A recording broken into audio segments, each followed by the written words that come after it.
I'm Krystal Moore, the Doctor from Doctor Who Velocity. And you are listening to Mark Who 42. This episode of Mark Who 42 is sponsored by Highlander Novelties and Comics and Games. Highlander Novelties is a one-stop shop for pop and geek culture items. They specialize in the unique and throwback characters from the past and present. They carry new and back-issue comics, pop, Dungeons & Dragons, Magic the Gathering, and more. They even have decals that they make themselves and badges. Highlander Novelties is located at the West Oaks Mall in Ocoee, Florida. That's 9401 West Colonial Drive, Suite 520. That's Highlander Novelties at the West Oaks Mall in Ocoee, Florida, 34761. And tell them Mark Who 42 sent you.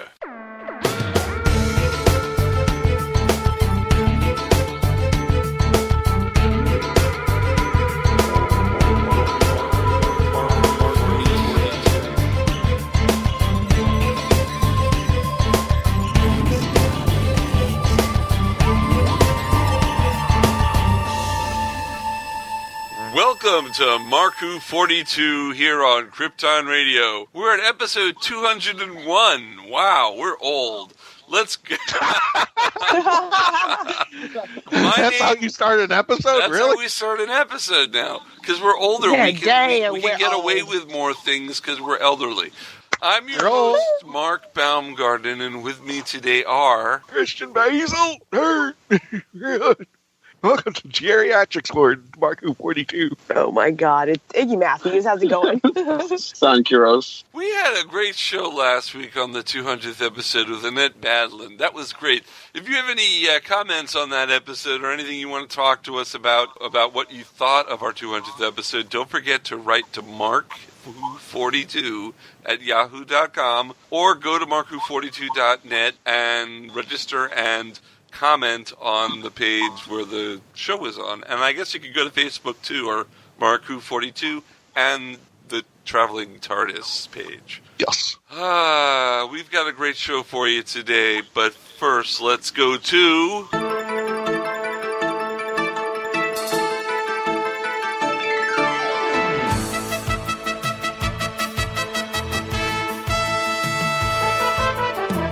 Mark Who 42 News with your anchor person, Iggy Matthews. And Iggy, there's only really one story. Well, actually, there are two stories, and I'll let you give the first story because you are military, or were military. Was military, so you probably should give the first one. Thank you for your service. Yeah, thank you. Oh, yes, with Veterans Day passing.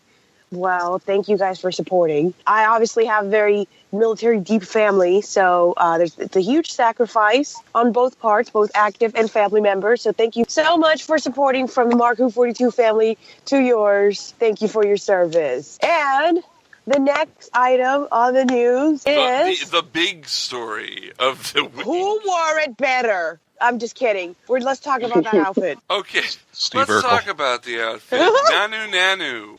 No, I shouldn't have said that. Jodie Whittaker. Yeah, I mean, go ahead. Talk about this, Iggy. Well, it looks like she arrived in her TARDIS, walked into my house, couldn't find anything to eat, found my daughter instead, and she helped her get dressed. Yeah, the new costume. Her coat is amazing, though. That's a nice coat. It's a nice coat. The new costume of the 13th Doctor was unveiled this week, and it broke the internet. The internet breaks a lot, you know? Yeah, it's sensitive. It's not a very, very good thing if it breaks every couple of weeks. They need to fix it. We need Web 3.0. Anybody got Gorilla Glue? Duct tape, maybe? Yeah. There are people who absolutely love the costume. Or I guess it is a costume. And there are people who absolutely hate the costume. Hate it. Yep. Yeah, there seems to be no middle ground to this costume either. I have there seems to be no middle ground to this Doctor period. Exactly. That's true, yeah. What was wrong with Sweater Hoodie? I kind of like the Jedi look on her, and people started cosplaying that a little bit. And I thought that would be cool because being the 13th Doctor, being the changeover gender, it would make her more mysterious. No, they're going for, look how quirky she's going to be. Look at it. She's going to be so fun and quirky. That's what I'm seeing. Well, you were talking about the coat earlier, and I think it kind of resembles a little bit of Gallifreyan in its style. If anybody wants to attract it, I thought it resembled a little bit of Versace, but I mean that's cool. Gallifreyan works. But it's the suspender pants that I can't get over. When I first saw the picture, I thought Steve Urkel. Especially, I see suspender pants with the pants too high. I think Patrick Troughton. And I kind of accepted that, but coming into the style of this century, I don't. It looks like it's too tall. It looks like you know how when you dress a kid and the kid is too small for the clothes that they're in? Yes, absolutely. You know, Randy dressed up as a tick from A Christmas Story. I can't get my hands down. So I'm just like, I think she fell victim to that. It's just like the clothes are a little too big, and I know it's not supposed to be. It's supposed to be a different style. It's a different Time Lord. It's a different way of looking at things, but it kind of still reminisces of Gallifrey and how quirky the Doctor is. I just don't know. It's getting to the gaudiness of what Colin Baker's coat was a little bit, and not that extreme, but it's like my pants don't match my TARDIS type deal. I mean, it just doesn't. Well, initially when I first looked at her, it's the first thing that comes to my mind is, I'm gonna pop some tags. Only got $20 in my pocket. I thought that too, but it did seem like she spent $20 in a thrift store, and most of it went on the jacket. Just saying. And the jacket is cool. I love the jacket. But you know what? I don't hate the outfit. I actually am one of the people who are not hating. I'm one of the people who are liking it. I think it's kind of cool. I read an article the other day on Sci-Fi Channel's Blaster, on Sci-Fi's Blaster, and it was saying how it's the perfect costume. The writer starts talking about how it fits the LGBTQ sense. Oh of my fashion. God! Because of the okay, what? And that's not the reason I like it. That's just, well, yeah, it does kind of do that. It made sense, but I like it because I do like the pants. I do think it's a fresh look. She's going to be fun. Hopefully this Doctor is not going to be as dark because she knows that the Time War is over. She's lost the Master. She gets back Bill as a friend. She knows she didn't kill Bill, so she's in a better, happier mood, and so she's wearing happy clothing. Had you not said that, I was actually thinking they were taking some old stuff because everybody was mentioning, the second Doctor's suspenders and pants that were a little too high. I actually took that stripe on her shirt as reminiscent of Tom Baker's scarf. Yeah. Until you mentioned that, and I'm hoping that wasn't the direction they were going. I was hoping they were saying this was there was this homage to, and especially when the jacket came on, I thought that was old Gallifreyan brought into the new. Mm-hmm. So that's what I accepted. I was I was thinking that the shirt was like a Pink Floyd reference. Well, it could be. And like you said, who's not to say this might be reminiscent of the 3rd, the 8th, and the 11th Doctor when they went out and found clothes of their own, kind of mixed, matched, and put it together. Right. Who's not to say she did the same thing in the next story when she was finding her outfit, that she just found all these random items. I don't know, but like I said, I don't want this to be a social justice message. I want this to be the Doctor. Well, the only problem with it is that it's way too casual for the Doctor. That's the main problem with it. Too casual. The 5th Doctor wore sporting outfit. What's too casual? He was going to play sports. He still had the collar and whatnot. That is what you wore to play cricket in the 1920s. That was a casual outfit. Yeah, but it was a little bit dressed up. I mean, he had a coat, he had some pants, he had a sweater on. That's what you wore to play cricket. She's just got a T-shirt? A T-shirt, yeah. But then again, the 9th Doctor had a jumper, so I'm like... I mean, I don't think it would be so bad if I'm looking at this wardrobe faux pas here, I don't think it would be as bad if, say, she had, I don't know, I guess the suspenders match the shirt. But if it was, a solid black shirt with, the black suspenders, I don't think it would be quite as, oh, my God, and then roll your freaking pants down, woman. Okay, and tie your boots, because that's how we fall down. Okay, that's how shoes fly off. What do you think? Her what? I like her boots. Boots. Her boots are nice. I mean, but she needs to tie them up a little bit. Just tie them up a little bit, okay? They're tied, yes, but upwards, okay? Pull the pants down, okay? And I don't know what is she doing? Okay, like legitimately, if I was her friend, I'd be like, what are you wearing? You understand that we're not going to Walmart, honey. We're going to like Target.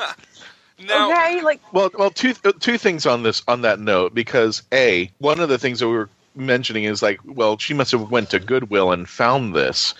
And a lot of the challenges have been for cosplayers, especially friends of mine who've been trying to cosplay previous doctors. Ever since the costume becomes popular, the items that they need like skyrocket, like the doctor's jacket becomes $1,000. So some people have suggested that I've been seeing across the WHOniverse that maybe these are articles that you could find at your local Goodwill. You don't have to spend a lot. And girls who want to cosplay, or we could easily find these items somewhere or put them together real easily. That's why it's that intricate. Speak for yourself. Where exactly are we supposed to find suspenders?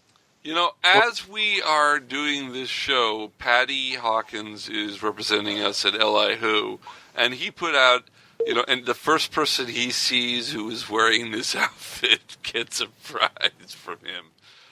He did that before with the 13th Doctor when she did the video in the hoodie. Now he's done it again. So if you're at LI Who and you're wearing that, you probably won something.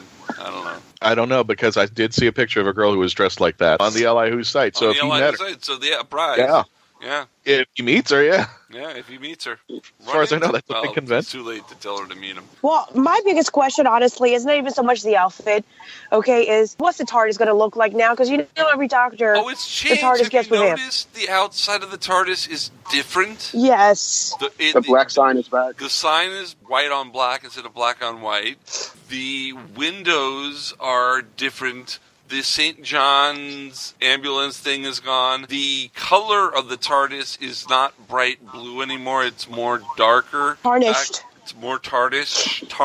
It's reminiscent of tarnished TARDIS. 5 and 6. Hashtag tarnished TARDIS. It's reminiscent, at least from what I can see, of 5 and 6's TARDIS. Is when it kind of aged. Yeah. But I don't know, the white on black lettering, because that does remove it even further from the original police box design. I don't know. I mean, it looks cool. It looks cool. I like it.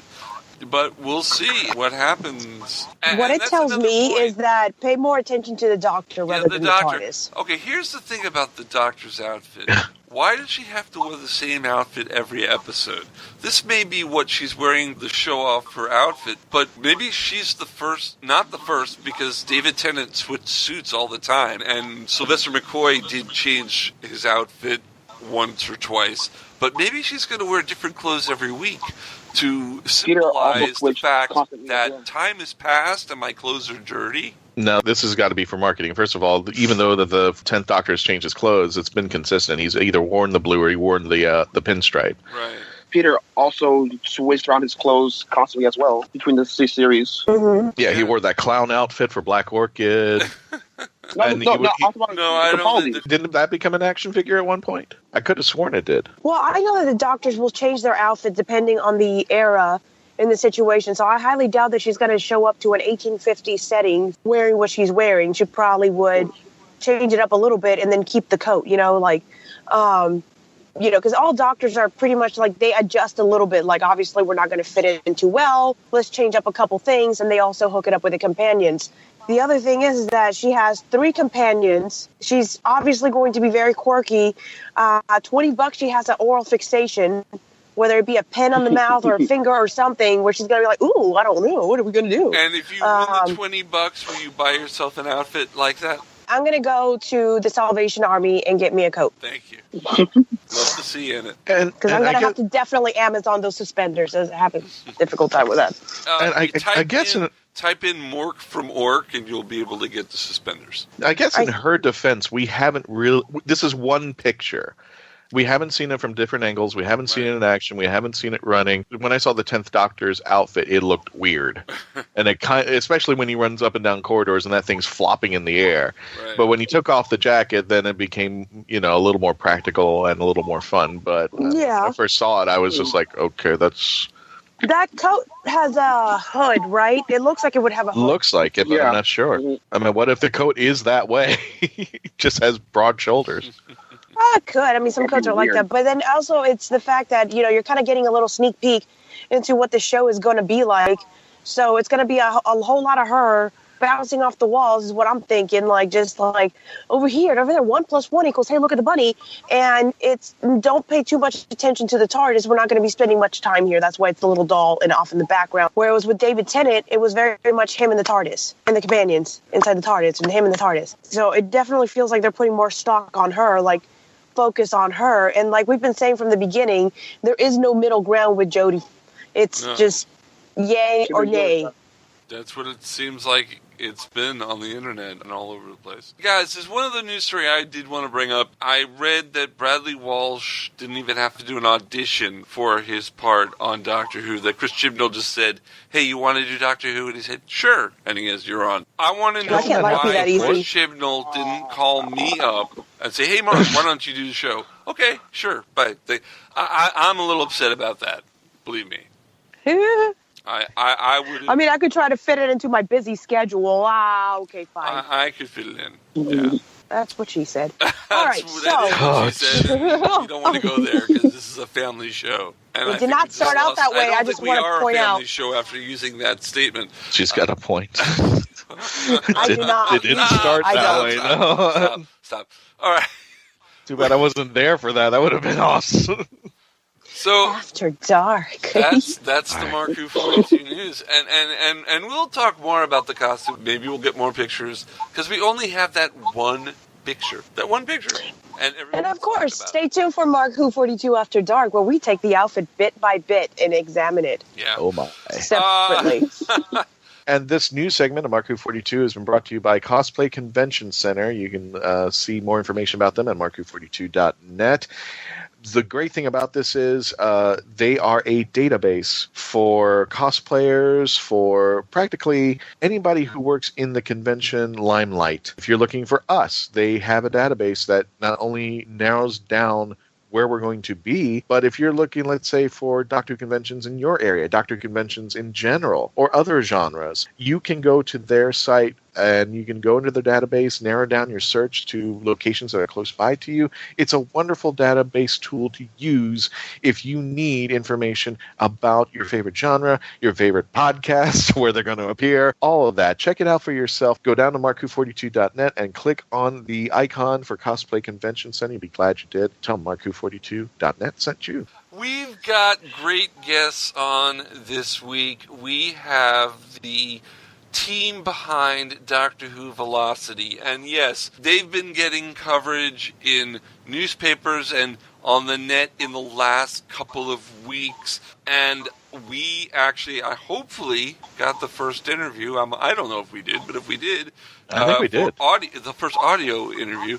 So let's put that on. We're going to take a break. When we come back, we'll have Chris Phillips and Krystal Moore of Doctor Who Velocity, the fan film which shows what a female doctor could be like, right after this. It's a girl! Don't go away. Don't go away. We'll be back with more Mark Who 42 after this. Hey, Iggy. Yes. I know that you started watching Doctor Who as a newbie, with the new show, but have you gotten a chance to watch all 7 classic Doctors in action? I have not. Well, you can find the most complete collection of Doctor Who ever broadcast in the U.S. on Retro TV. Shut the front door. Are you serious? I'm serious, and you don't even need cable for this. This is over-the-air television. You have an HD antenna. You can watch around the country Retro TV. Many of the stories have been remastered and enhanced from their original film and videotape elements, so they come out beautifully perfect in HD. Mind blown. It's free. You just have to go to your TV and find Retro TV, and you can watch all the great Doctor Who. They show 2 episodes Monday through Friday, and they show more than that. I think I shall get my pajamas and my Ben & Jerry's then. And recently they've added new stories. Not new stories as in like they've made new stories, but new stories that they haven't had in rotation, such as several Patrick Troughton tales that weren't on before. They're adding them to them. So there's more to watch because, those new stories became available. Web of Fear and Enemy of the World. So they've added things like that. Oh my, I'm excited. So don't forget to go and look for Retro TV and watch Doctor Who. You can go to RetroTV.com and look for their schedule for exactly when Doctor Who is on in your area. I'm logging in as we speak.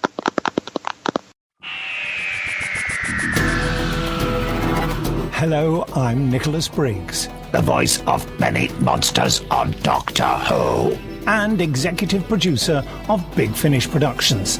And I'm pleased to announce that Mark Who 42 Books have joined forces with Big Finish to bring you Big Finish Audio. There's this fellow who calls himself the Doctor, and he says he has saved me, and we are in his time machine. You all right?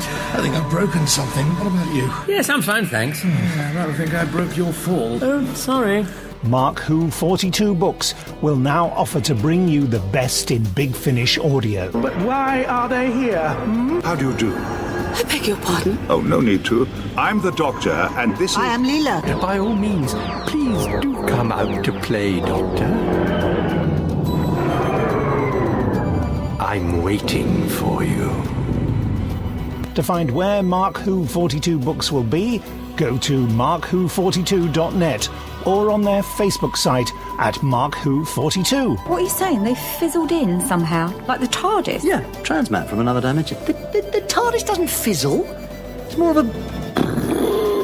Also go to markwho42.net and download my interview with the team. You're executive producer at Big Finish Productions. Correct. Correct. Is this a quiz? Mark Who 42, taking you to the WHOniverse and beyond. Jamie Engel is an award-winning author of science fiction and horror novels and stories. The Toilet Papers, a book that she wrote, is a collection of short stories ranging from 50 words to more than 5,000 to match your bathroom needs. But here are some other facts that you may not know about her. She cosplays Marty McFly Jr., Wonder Woman, Garth from Wayne's World, and Trinity from The Matrix. She speaks to kids about bullying and to authors about writing and marketing their books. She once owned a body shop, managed a hip-hop band, and danced at the Aloha Bowl halftime show. Wow, that's really cool. But without coffee, the world would end. So definitely you should read some of Jamie Engel's work, and you can if you go to her website, therighteangle.com. THEWRITEENGLE.com. And don't forget, follow her on Instagram at The Right Angle. Hi, this is Chase Masterson, and you're listening to Mark Who 42. How cool is that? Welcome back to more of Mark Who 42 here on Krypton Radio. I'm your host, Mark Baumgarten. With me is Christian Basil and Iggy Matthews. Yeah. And you know what? After dark, exactly. I was going through the interweb thingy that I sometimes go through, and I came across this video, and Christian had seen it too, and he told me about it. And so I came across this video called Doctor Who Velocity, and I was like, what's this? So I saw this trailer, and it had a female doctor. I'm like, oh, okay, they're taking advantage of the new situation that's coming on with Jodie Whittaker, and I like it. They're taking advantage? Well, okay, Is that how you're okay. And that's why they're on the show, because that's how we like it. They dropped episode 1 on Halloween. I saw it. It's a nice 10, 12-minute episode. I liked it a lot, and I thought, you know what, let's have them on the show. So let me introduce to you the Dr. Krystal Moore and the music television expert, Chris Phillips, who is in charge of the whole thing. Hello, gang. Hello. Hey, what's up? Hey. Woohoo. So I like how you introduced them and said Krystal Moore as the doctor and this other guy with the other stuff. Oh, I said yeah. I said other music guy. television guy. Sorry, Chris. He's the guy with all the other stuff. That's right. He's the only one. He's just the guy in charge of everything. He's like me. He's the showrunner. Chris Phillips would be like I am. So I was. It's the Kevin Kline. I'm in charge of the mechanical stuff. Being a director sounds really important, but my crew was only 2 people. Crystal, so I don't really have much. I'm not above a big hierarchy there. It's really my job is one person. I do all the editing, the directing, the producing. It's all me. So yeah, I know where you add there, sir. I too understand the trauma. Yes, you do, Iggy. So I want to talk to Krystal a lot about being the Doctor, but before we do that, Chris, what gave you the idea to do this show in this format? So Krystal and me are a couple, and we have a couple. We should be playing romantic music then, right now. Oh, yeah. Play the violins. All right. So we have a couple kids, and we watch Doctor Who, and we're kind of, fans of it. Krystal's really, really into it. She's seen sort of most of the new stuff. Mm-hmm. And I've seen all the new stuff. Yeah. And most of the old. I've made a lot of kind of funny little viral films before, little comedy things, little kind of special effects skits and bits and pieces. And I kind of thought, it would be fun to make a Doctor Who short. Last couple of years, I've been slowly getting into doing drama stuff. I kind of made more kind of comedy viral videos before and animations and stuff like that.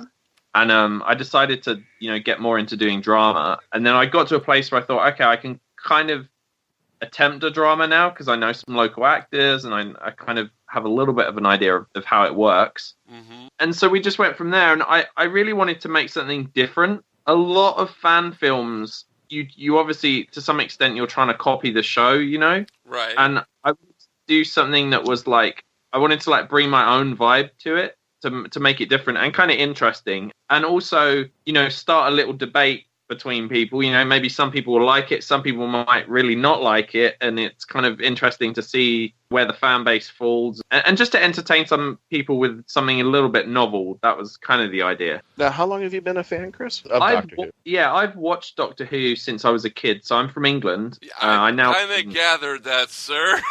Yeah. It's that Utah accent. They gave it away. It's like if you were a kid growing up in the 80s, that was just on TV on Saturday night, and you only had like the choice of 4 channels. Right. So that's what, Yeah.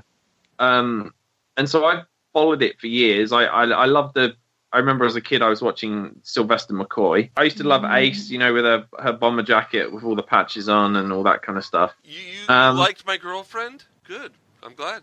I bring that up anytime. She's married now with kids. I know, but back in the old days, Sophie and I were an item. No, we were not. Sophie, don't. What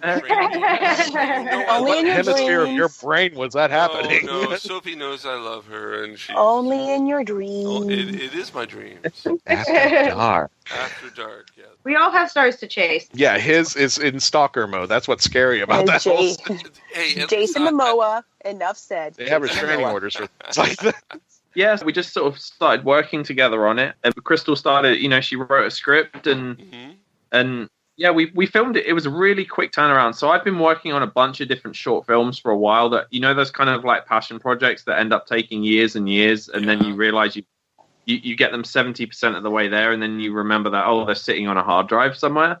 I have a few of those, and that was frustrating me. And I thought, right, we're just going to make something really quickly and put it out. And so we started production on September the 15th and then released the episode on October 31st. So it was pretty quick. So is that why it's called Doctor Who Velocity? Because you made it pretty quick? Or is it Velocity because it's kind of like MTV Generation where it's quick cuts and gets through the story quickly? Kind of both. Like, the philosophy of it was just get on with it. And yeah, I sort of, as a joke, I would say, it's Doctor Who for the Snapchat generation. That's what I thought.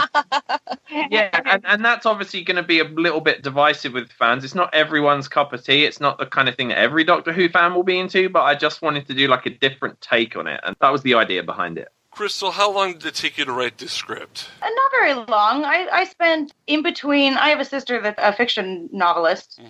So I sent it back and forth with her. And she's also a Whovian, so I wanted to make sure, one, it passed her approval as a storyteller, as a novelist, and I wanted to make sure it passed her approval as a Whovian.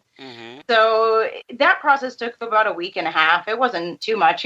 It's a short script, and a lot of it had already been in my head for years. And then a few things, that happened right at that time inspired some of the story. And I did my research and finding out how Agnes Waterhouse and the witch trials began and all of that, which was absolutely fascinating trip down history. So is it true? Is it true? Not a true story, but it's based on a true. Yes. Agnes Waterhouse is the historical first witch executed for witchcraft in England, which is really interesting because the witch trials hadn't come to England before that. The English people just didn't really much care about what was going on in the world in general. But King James, as we all know, that translated the Bible into English, also wrote The Hammer of the Witch, which ended up being the book used to persecute witches in the English world all over. That combined with fun historical fact, he did believe that there were witches because his wife was shipwrecked in Denmark, and the witches in Denmark said, that was us. We did it. So he came back to England with a very real fear of witches and witchcraft and, basically let people look for them in the communities. Agnes was the first one, and she has a really funny story that she had a cat. She called him Satan. She thought that was her spirit. When they came to take her away for this, she was like, yeah, that was me. I sent that demon dog over there to that girl. I've been cursing y'all for ages. So I just thought, what an interesting little character. She isn't that innocent woman that we think of as being persecuted for witchcraft, but she did actually consider herself a witch, and it hadn't really dawned on me that there would be women who did, So as you can tell, the kind of research that went into that is actually longer than the show. Yeah. And you know what's amazing? I had to condense that down into like a witch running around for 2 minutes. But I feel like we got enough in there that it kind of works. Yeah, not overwhelming at all. Not at all. Mm-mm.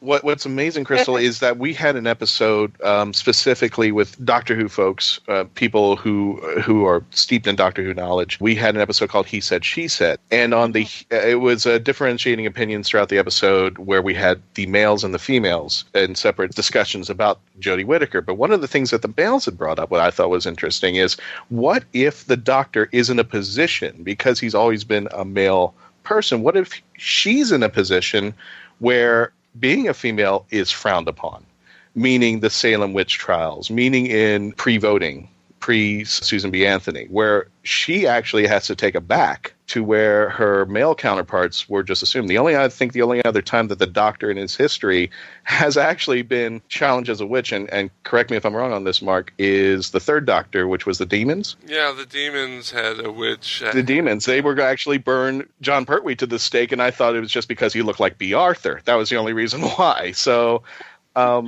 I thought this was an interesting and wonderful take on the first adventure of a new female Doctor. And this is wonderful, too, because if people want to kind of have an idea of how the first female Doctor is now, we have an episode that's just been released. And I think that's an incredible testament to you to go into here. And I love it when Doctor Who goes into history. I love it when somehow the Doctor's character just kind of twists the influence. And I don't want to go too much into it because I want people to watch this episode, but it's definitely a good appetizer. Yeah, it is. Well, I think it's a great. No, I think it's more than that. I think it's a great steak meal with all the fixings. I think this is something to. And I have to tell you, you guys have made it because you're in IMDb. So congratulations. So am I. So am I. That's besides the point. I don't want to ruin the vibe of that, but I'm pretty sure one of our cast has one of those like paid accounts, and he puts like every time he works on IMDb. Okay. I jokingly said because I'm on IMDb, he keeps on saying you've made it. The thing is that I am on IMDb because I hope co-write a Doctor Who spin-off animated spoof called Dr. Stew, and if you know that. Which I actually did. It is actually on YouTube. But below that, I've actually also voiced a Japanese martial arts movie. I saw that. That was amazing, your voice in that. I wonder who I played. couldn't believe it was you. I couldn't believe it was you. I just need some royalties there. Come on. $1 or something. I'm going to have to check that out. I like martial arts movies. Okay. Yeah. Well, I'll have you know, I'm on Facebook, so whatever. To quote the movie, I'm on MySpace. Gets stuffed. Okay. You might be able to tell this a little bit from the kind of the visual vibe of our video, but I'm a big Power Rangers fan. Oh, are you? So I'm going to have to stick that out. Which one?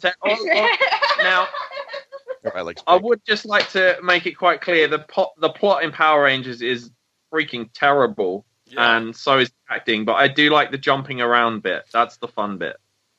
That's exactly what I recreated as a child, and I was very good at it. Okay. Yeah. So I asked Krystal. Yeah. Watching you in that, you did a very good job. But when they cut to your legs, and they're not your legs, obviously. No, they're not. Unless she's Lebanese. Unless she's Lebanese. They are. They are my legs. They are your legs? Shaving. I thought they were Chris's. No, his legs aren't quite that small. Oh, okay. I think mine are hairier than his. Yeah, I think they are. I just thought, there's no way that he would regenerate with shaved. No, I mean, no. Really, that is such a no. That's beautiful. Oh my God, yes. Female hair issue, which is one that has been bugging me for 10 years.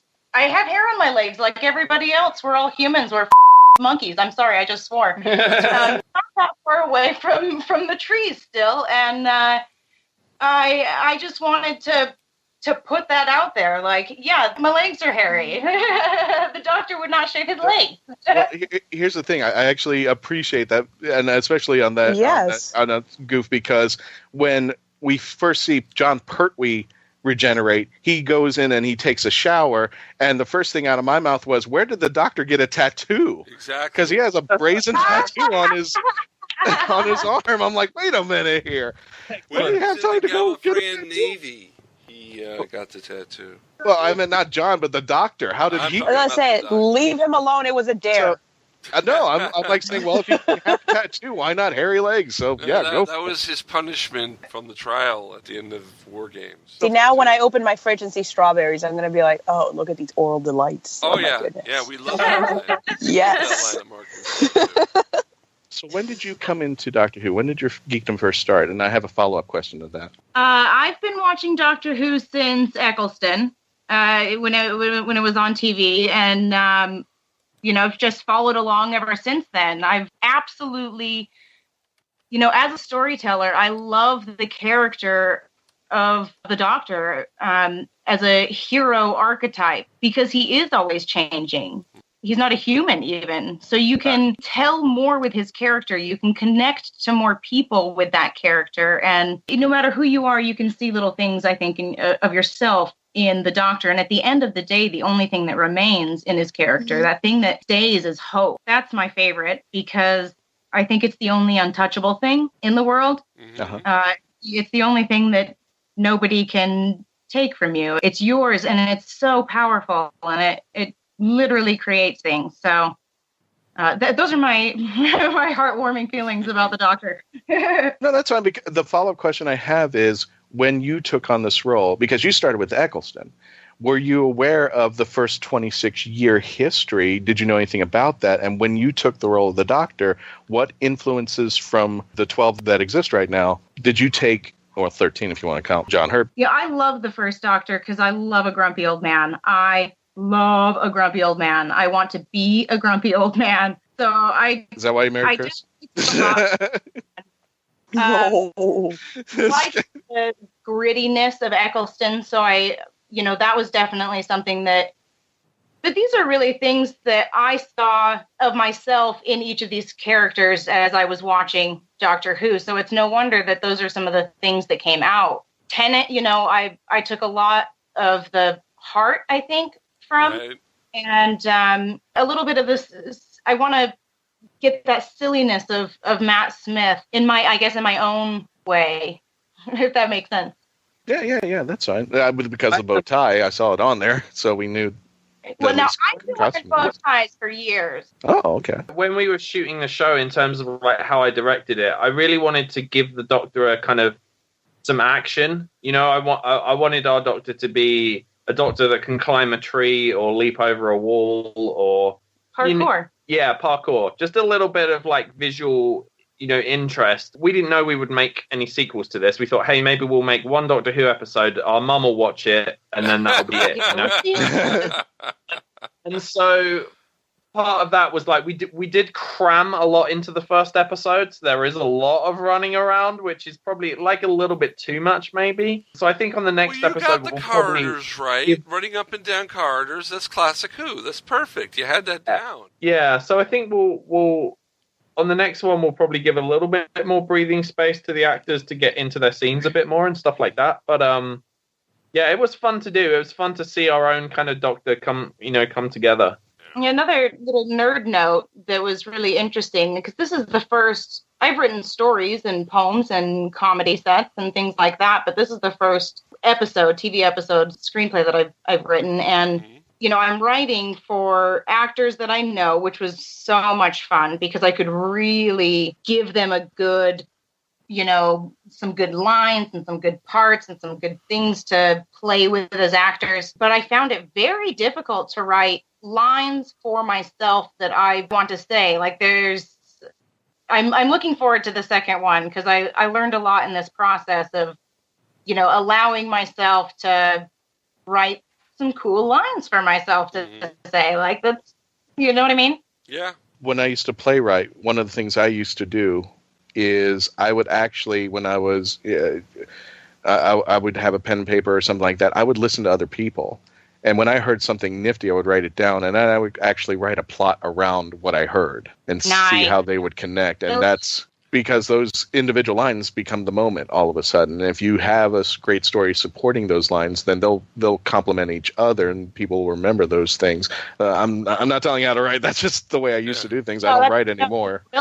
Brilliant thing to do. I think it's incredibly clever. I'm going to steal that little technique. Go ahead. I don't write anymore, so I'm just... Yeah, it may not work.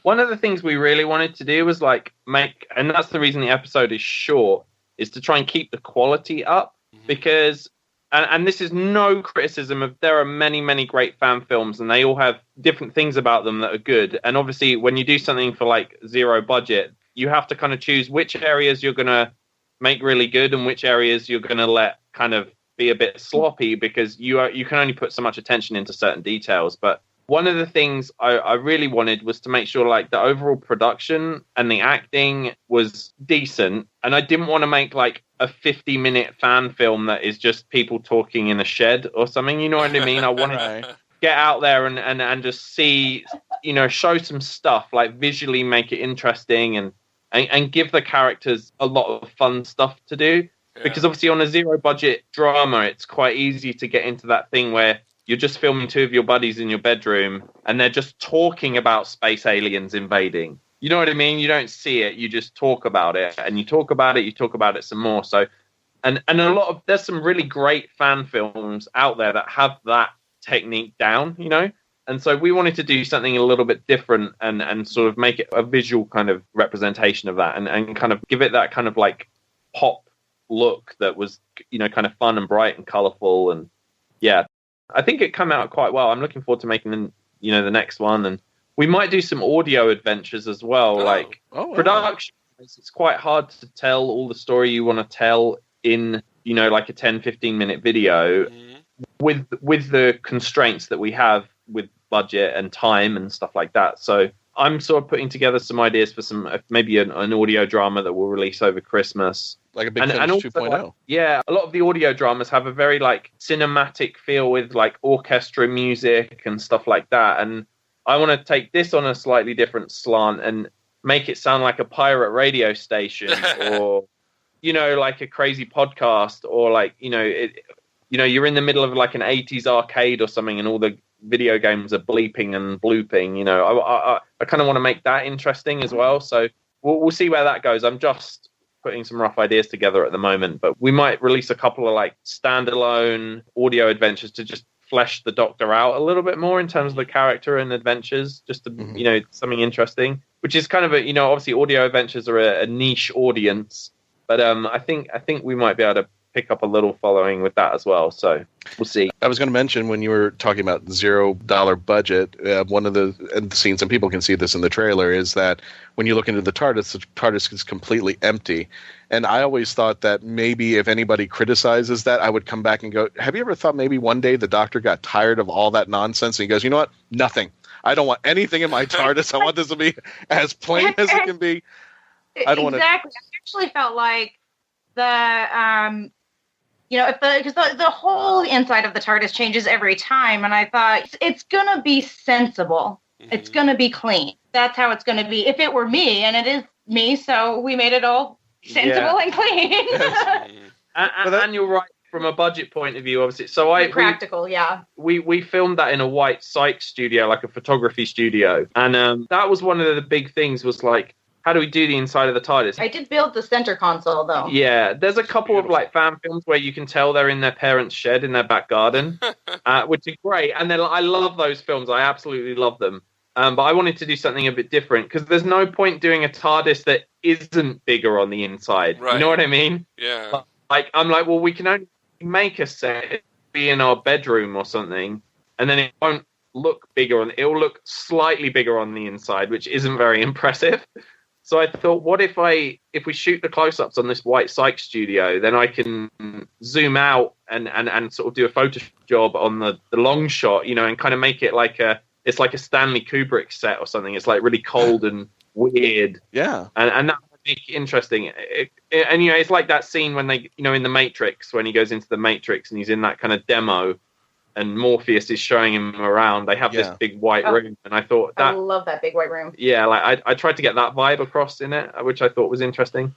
Well, I can always see a companion coming up to her and going, "Doctor, this place is empty," and she just turning around going, "I'm more concerned about things going outside this box than inside this box." So I can always see that as her retort to anybody who complains about what's going on. But that's just me. Now we've talked a little about your Doctor. Krystal, we've talked about Agnes Waterhouse. Without giving any spoilers, let's talk about Carl. Carl, when he first showed up in the episode, I was like, oh God, I don't like him. I just, he didn't work for me as a character. But then I started like, well, he probably is. And then at the end, he was, and I was like, okay, I like him now. I like it. If it was exactly the intended effect, so I'm really glad that's what I wanted you to be like. On this guy, he's like a fan. He's like some guy. Like, oh, I know all about you, Doctor. I'm your biggest fan. I know about this, and how could we be there if we're here and there? And it was just like, hey, stop. But then when you get to the meat of it. So it's almost kind of like a what's that movie with Tim Allen? I can't think of it. Where he's supposed to be in Star Trek kind of deal. Oh, my God, I love that movie. I can't think of it either. What I find really funny is there's probably like a sizable check because obviously with the internet you can kind of see how the views go across your video, and there seems to be a nice percentage of people that probably got 2/3 of the way through the show and were like, I hate this companion. I'm turning it off. And see, that was the thing. But I didn't turn it off, and in the end, it worked. So he had a Galaxy Quest moment. I like a little surprise in a show like that. Twist, yeah. But I kind of started to see it coming. I kind of like, okay, this only works if, and it happened, so it works. And a true Whovian should. Yeah, definitely. I kind of saw it at the beginning. Sorry. No. I meant, as we explored Carl, I couldn't help but go, oh, I get it. Excellent. Well, my background is making like terrible reality TV shows. So I'm happy that we managed to like get some drama across that people seem to be picking up on and enjoying, because I'm used to like just the worst bottom of the barrel like reality show kind of like, it's about people like going out partying, throwing up, and then dating each other and who's doing what and all this kind of crap. Who's in my bed? Promise Club. Crappy reality TV. I'm looking at all these reviews that people are writing, and I'm seeing all thumbs ups and hearts, and I mean, people love it. Love the little twist at the end as well, said Kyle Phantom 4. I mean, you know, this is... if someone had what is this? His only complaint really is the whole thing felt a little rushed in the sense of a plot. Yeah. That's why it's called Velocity, Guffbox. That's why it... Yeah, but I mean, there's only so much you can do with 13 minutes, though. Yeah. Yeah, part of it was like the first one, we thought we were... We won't waste too much of your time. Yeah, one, I hate wasting people's time. Mm-hmm. And two, I felt like if we were only ever going to make one episode, we had to cram every Doctor Who thing in we wanted. You know what I mean? And now we're like pretty, we want to make some more. We'll be able to kind of focus slightly. It'll still be fast paced and fun, but we've learned we can probably like spend a little bit more time with some of the characters and just flesh them out a bit more. And that'll be fun to do as well. So, yeah. So even though I would say the point of the show is that it's a fast paced, exciting, visually interesting version of Doctor Who, I definitely want to kind of take some of that criticism on board that, you can let your characters talk a little bit more and get to know them a bit better. And I think we'll try and do that in the next one. And with the same token, I feel like some people kind of get consumed in the content because it was so good. And so it leaves them wanting more. And then they forget the fact that it's a short film. It's 13 minutes. Yeah. That was the whole point. And so it's easy to throw out the criticism of like, oh, well, it feels like it was so rushed and fast. And, well, the only reason you feel that way is probably because you wanted more of the content, which actually is credit to you because it was well done.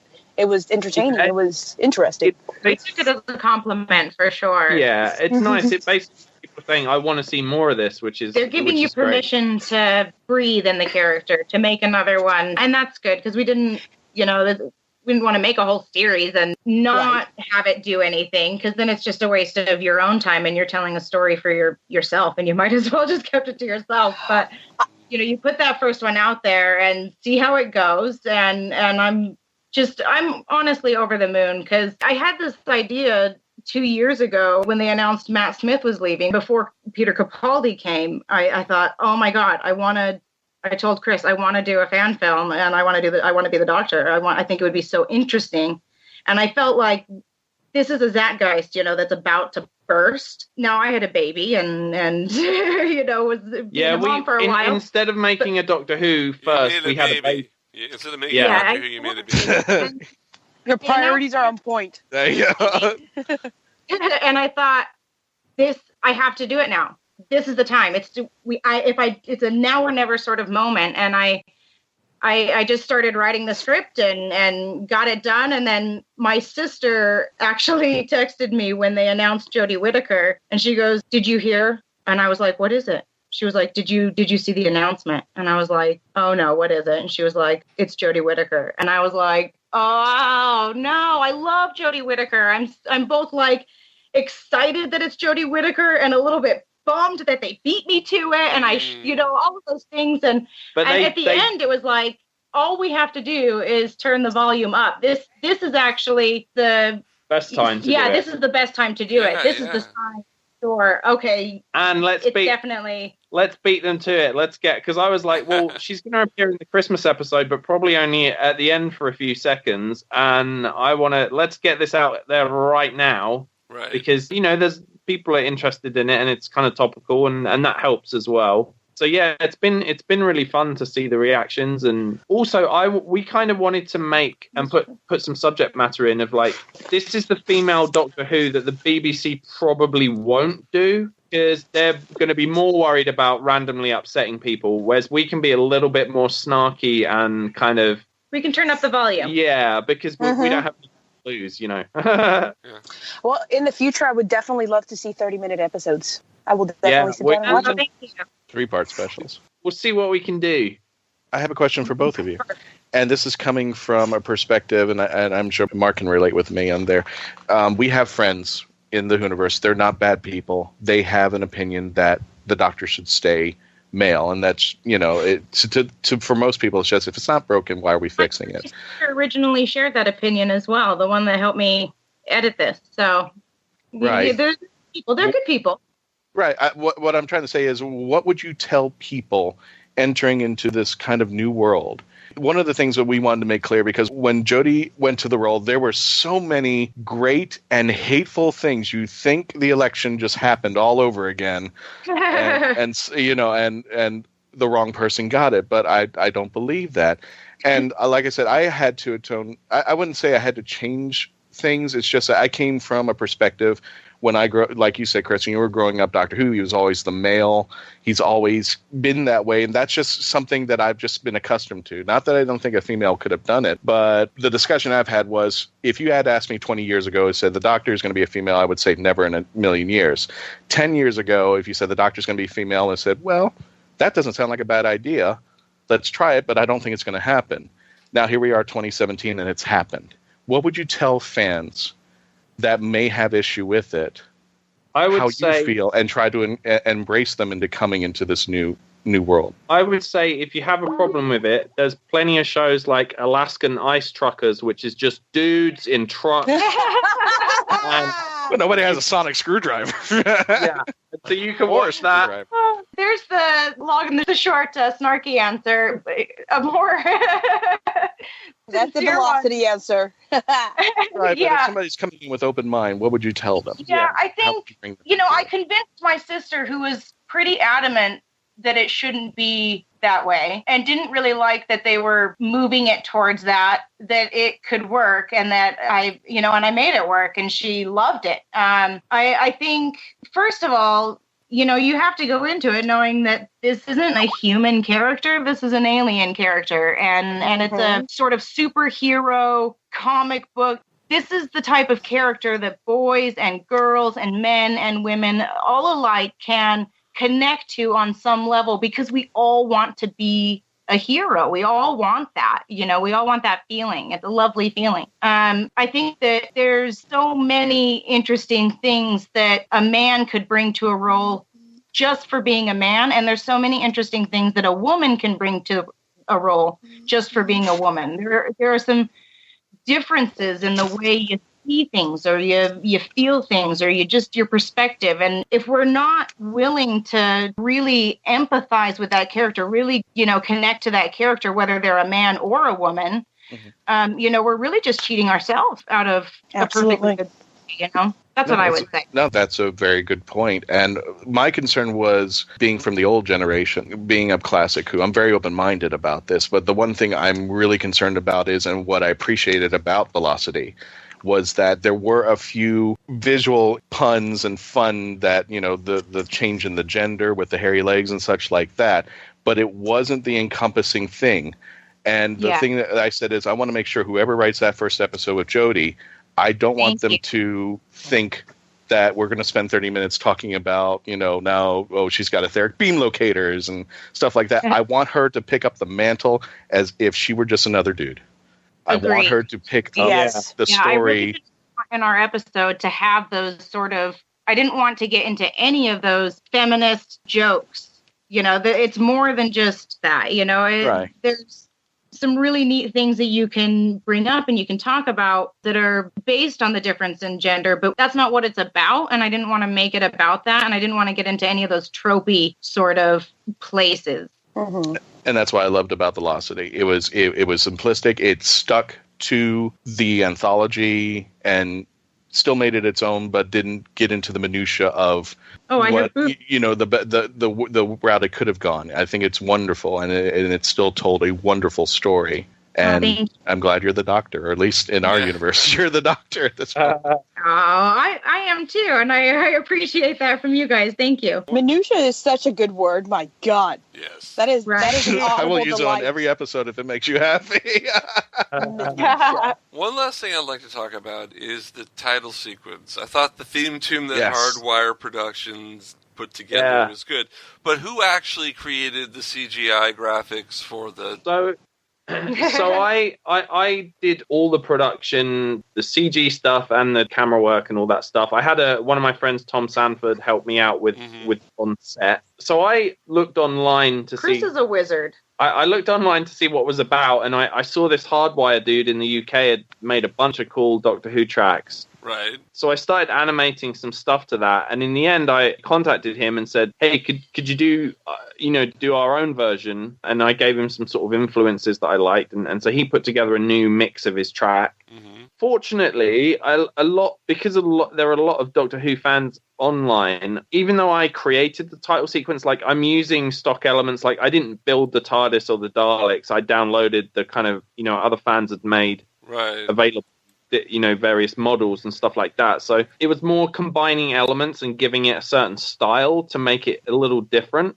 And I love the old school 80s title sequences have that kind of look to them. Like I think Sylvester McCoy's has that kind of, it's got this like blue spinning globe in it at some point. Yes. Yeah, and that kind of like neon look. And lots of purple. And also some of that is to do with when you're making a low budget film, you need to set the style as it's going to be rough around the edges. You're not going to be able to get all the lighting right. Right. If I make the title sequence purple and then in the show we have a purple side light on the characters' faces and I put some lens flares on it, it will give it a style, even though it's not perfect and it's not like great cinematography in a sense. It does blend everything together and like make it fun to watch, which is kind of what I was looking for. Yeah, I think more than ever with a low budget thing, you can kind of break the rules and do things that you wouldn't be able to do on the real Doctor Who show because you have certain standards and stuff, right? But if I want to make a crazy J.J. Abrams lens flare fest Doctor Who, I can do that. Please do not. That is precisely the reason why I was worried about Star Wars when I found out. It's going to be blinding. Oh, no. Why does that lightsaber have lens flare? They don't do that. So the one thing about the title sequence I wanted to point out, what was with the skull at the end? I sort of had like a metaphor for like the life and death. You've got the cogs from like maybe a clock and then you've got this skull. And also I was like, I've animated the Daleks, I've animated the TARDIS, I need to get another 10 seconds out of this, and I've probably got an hour to do it. I'm a skull and crossbones kind of gal, Yeah. My coffee cup is a Arr. It has a skull and crossbones on it. Yeah. It works from a vibe. So I just put, basically it's kind of random. Like a lot of the choices when you're making a short, zero budget film, it's really interesting actually because people love to critique stuff and like look at it and say, oh, what's the meaning of this? And what are all these little details? Why did they include those? And when you're doing a film where there's like, it's two people making it, you don't have time to think about every element. So you're throwing a lot of stuff out there and hoping it sticks. Right. And then you can take credit for all the great decisions you made, But really a lot of it is very quick and very, we have to just think of something to put in this bit that works, So I can't say that every element of that title sequence was carefully thought out. It was pretty quickly done, and rendering it and stuff takes a long time. Yes. So because of that, I didn't have a lot of time to actually work on it. But I felt like it came together and it had nice. The style of the show. So I think it looks nice. So this is Mark Who 42. We've been talking with Chris Phillips and Krystal Moore from the fan film Doctor Who Velocity. When is episode 2 dropping? Do you know? Do you have any idea yet? We will probably drop it at the end of January. Okay, that's soon. And then we'll probably put an audio episode out over Christmas. Right, you had said. You mentioned earlier about conventions and stuff. We're based in like Boise, Idaho, which is in the middle of nowhere. And we have 2 little kids. So traveling is a little bit tricky, but we'll look out and see what's about. And you never know, we might pop up at something like that soon. All right, because we'd love to see you at a convention. I just think it would be great, and it would definitely help promote the video. Yeah, that would be fun. And you would have fun. We have great fun at these conventions. I think meeting this the people, meeting the fans, meeting the guests. It's just fun. I think this year we're going to probably, 20 conventions. Wow. That includes both megacons, Florida SuperCon, Paradise City in January. Paradise City. You guys are going. Patty has just recently gone to LI Who, and we're going to be going to ClimaCon. So, but we'll get more into that as the episode progresses. So, 20 conventions. Wow. Yeah. Nice. I'm going to look up a few of these and see if there's any kind of ones local where we are. Like, where we could practically get to with 2 kids. We could probably do like things in like Vegas, Salt Lake City, possibly California, Oregon. is doable. Washington's doable from us. Yeah, there's just basically nothing in Idaho. It's a strip of mountain and desert with. Well, we need to get some geekdom out there. I'm sure we they're need geekdom in Idaho. Definitely Because didn't we a lot have of potatoes. We had a high spike in listenership in Idaho. Didn't we figure that out the other day? Oh God, yeah, our demographics, shot up in Ohio. I was like, what? For the last episode, there were like hundreds and hundreds of listeners. And wow. I didn't know we ever had people listening in Idaho. So unless it was you guys listening to every episode. A good crowd of nerddom. You know, there's a good nerddom here in Idaho, and maybe that comes from there not being a whole lot of anything around. You watch TV or you read books, and you can get very into those things. Yeah, I don't think I know too many people that aren't a little bit have some kind of nerddom. Well, we have some friends who have put up, and as funny as we put it, they were in the middle of nowhere, and they put two, and I think they're working on a third. They're working on their fourth convention, but we call it Rednecks Meet Geekdom because they are out in the middle of nowhere. But redneck geeks for sure. Yeah, and they're out there. They are redneck geeks. Yeah, they're out there and they have a good time and they want to geek out. They just happen to be in the middle of nowhere. So sometimes we do have to travel out and start something to make something happen for these folks because they don't have anything. We feel bad for them because they have to go to big cities. They have to travel, spend thousands of dollars almost.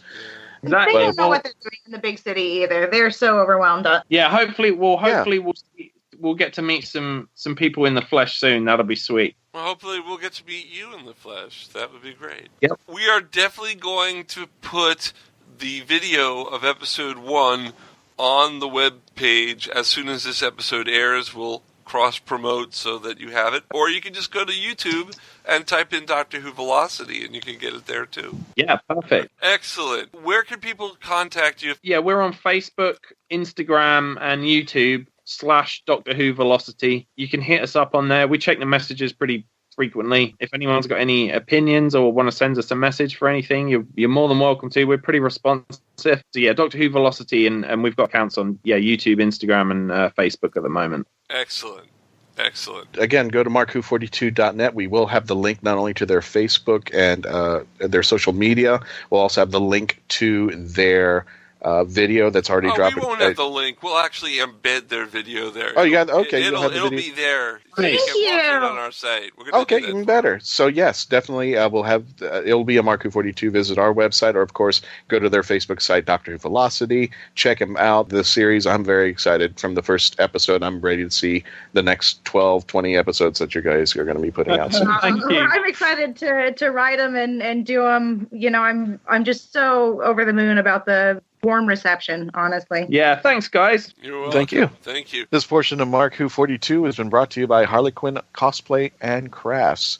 You can go to our site right now, markwho42.net, and click on her icon. Make sure to use promo code MarkWho42 for free shipping of any of her cosplay images and merchandise. And you will see Amelia Poole. Yeah, that's her real name. Amelia Poole, who runs the site.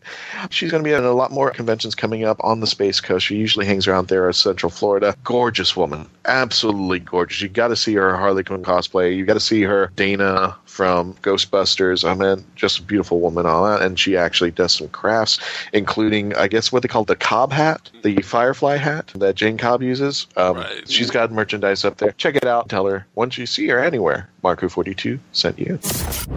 Don't go away. We'll be back with more Mark Who 42 after this. Hey, Mark, are you busy? Well, I'm kind of doing my podcast right now, honey. I want to show you this website. I saw these cool things at Florida SuperCon, and the website is www.drwhocrystals.com. You know my birthday's coming up. It is. Let me type that up right now. So do you see this? They are laser-engraved crystals with pictures of the Doctor in the TARDIS. I want one for the living room. I've always wanted to have a TARDIS in the living room, but I've always been afraid that it's going to look like But, these look really good. I mean, they're 100% crystal, and it looks like Peter Capaldi. And I know that at Florida SuperCon, these guys, because I did meet them, And these guys got the rights to Peter Capaldi's likeness. They've had the likeness of the first and second Doctor. They've made them. You really want one of these? Yeah, I've heard that they work closely with the BBC to get the pictures just right, and you really have to order one. It only weighs about 3 pounds. It's a real thing of beauty, okay? It looks elegant, and you have to check it out. Their website is www.drwhocrystals.com, and they are so affordable, Mark, that I want one for my birthday. And then, in a couple of months, the holidays are coming up. Get one for me then, too. You got it, hon. The voice of Christian Basil, take 1. Hi, I'm Christian Basil, and I would like to provide my voice for all your voiceover needs, such as... Okay, like an announcer. Like a what? Like an announcer. For all your voiceover needs, such as animation, radio, announcements, introductions... Now an old man. I can even record voicemail for all the Meshuggahs that call you. A pirate. Arr, and it won't cost you a lot of treasure for me services. Arr. Creepy movie voice. Just call 407-761-2679. 407-761-2679. Or email voiceofchristianbasil@yahoo.com. Well, how was that? That's a wrap.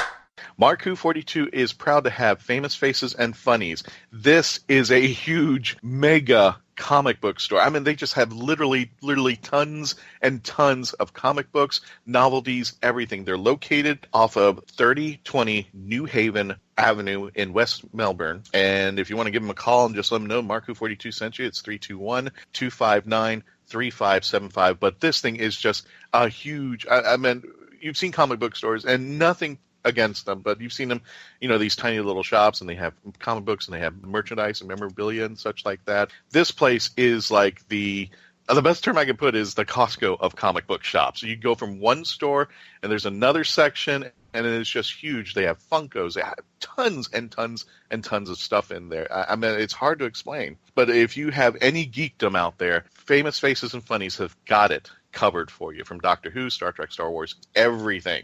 And also Rick is the guy who runs it, and all the team over there, nice, friendly people. Definitely want to check out our friends at Famous Faces and Funnies in the West Melbourne area if you're out there. Hi, I'm Claudia Christian from Babylon 5, and you're listening to Mark Who 42. We're back with more of Mark Who 42. Oh, wow, we had a great show, but we're not done yet because we want to tell all our fans where they can come and meet us, Mark Who 42. Christian, I'm going to hit the music and you go.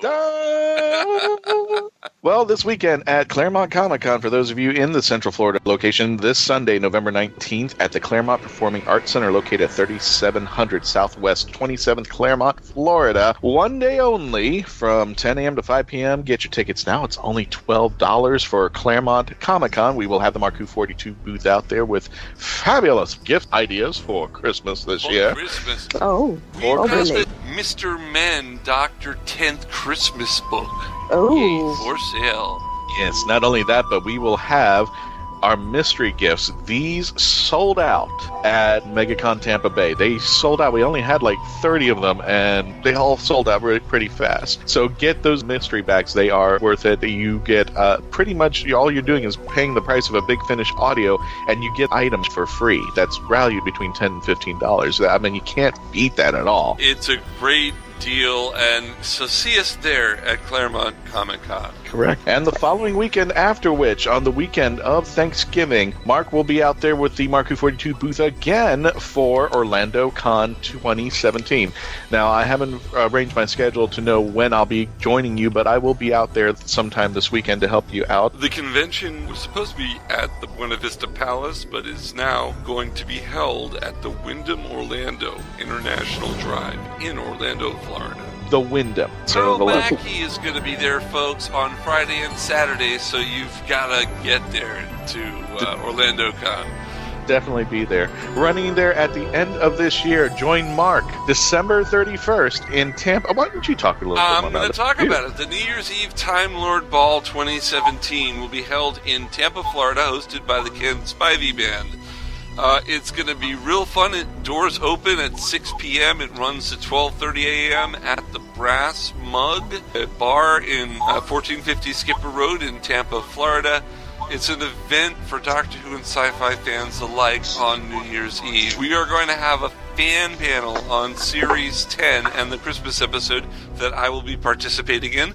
The Mark Who 42 Books booth will be there.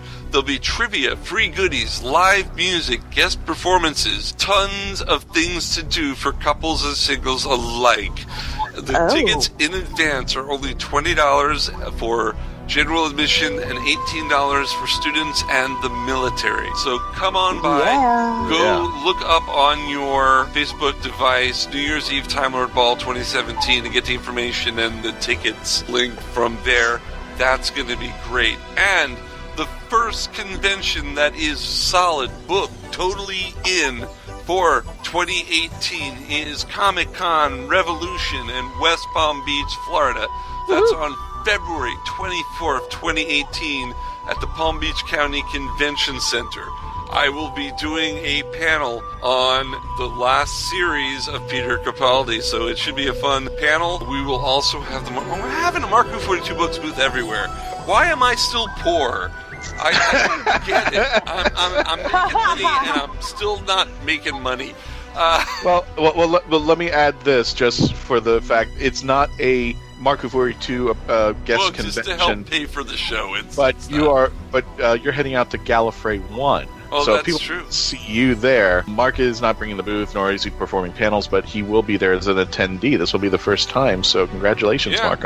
Thank you. It's not just going to be me enjoying myself. I mean, I will enjoy myself doing this other part, too, but I will also be working either at the Sci-Fi Sea Cruise booth, or if Krypton Radio could get their foot in the door at a fan booth, I will be working their booth, and there will be our flyers so you can learn about Mark Who 42, as well as the Sci-Fi Sea Cruise and Krypton Radio. So it's going to be a fun convention, and I can't wait to go. And let me add to this for you, Mark. If you want Mark Who 42 to be coming your convention 2018, we are already discussing, negotiating, locking in things. As you can see, we have Comic-Con Revolution in West Palm Beach already locked in. You're going to be seeing a lot more conventions pop up really fast. So if you want to see your favorite podcast, the #1 Doctor Who podcast out there, please make sure that you contact us. You can either contact our agent at heroesonhand.com/Mark Who42. That's heroesonhand.com/Mark Who42. Or if you want to just negotiate with us directly, it is Mark Who42 Media at yahoo.com. Put in the subject comment your convention that you'd like us to be at, and make sure you give all the information as far as what you need from us. We'll negotiate from there. But our calendar is quickly growing as we speak. A lot more conventions are coming up and being locked in. I know Space Coast Comic-Con unfortunately had Hurricane Irma, had to cancel that, but we are already in final talks with them to wait a minute.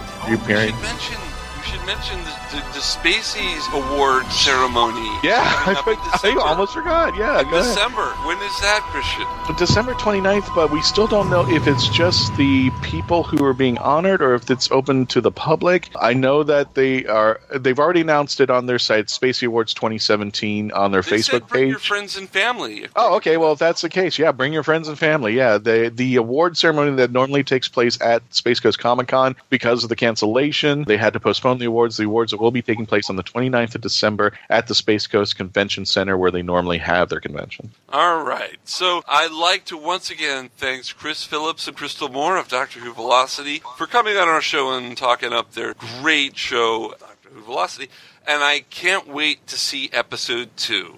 So I think that's about all we have time for, guys. Yep. Yeah. Just about. So until next time, and we are taking a break because it is the holidays. It is Thanksgiving. So we won't be on next week, but you can listen to us again on Krypton Radio or listen to one of our old shows here on the format you're listening to it on. Until next time, have TARDIS will travel. Bye, everyone. Goodbye.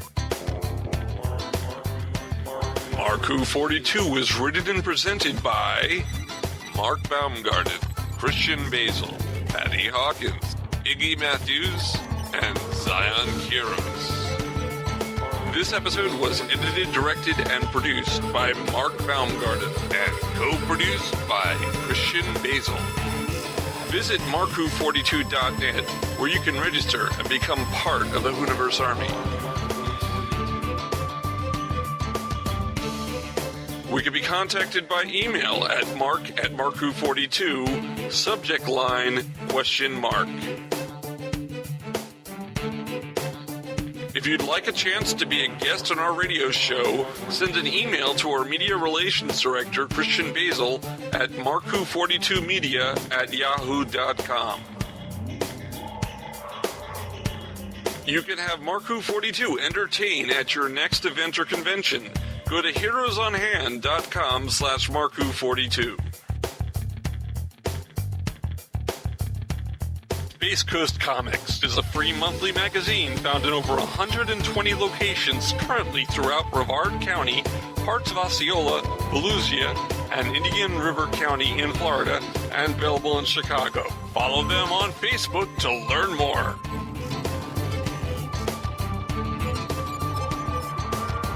Doctor Who and its properties are owned by the BBC, the British Broadcasting Corporation.